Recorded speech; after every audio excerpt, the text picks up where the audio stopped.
క్రీస్తు ఎవరండి? దేవుని యొక్క మర్మం. ఇప్పుడు దాని గురించిన ప్రత్యక్షత పౌలు కాలంలోనే బయలుపరచబడింది.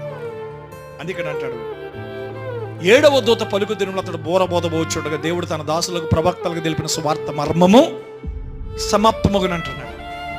ఏంటి సువార్త మర్మం? అసలు పౌలు ఏం సువార్త ప్రకటించాడు? అదే కదా సువార్త అంటేని. ఆ సువార్త మర్మం ఏంటంటే కిందకి చెప్తున్నాడు, చదవండి. బుద్ధి జ్ఞానముల సర్వసంపదలు ఆయన యందే గుప్తములై ఉన్నాయి. ఎవడైనను చక్కని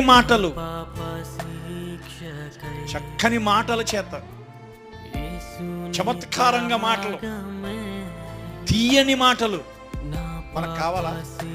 తీయని మాటలు, చమత్కారమైన మాటలు,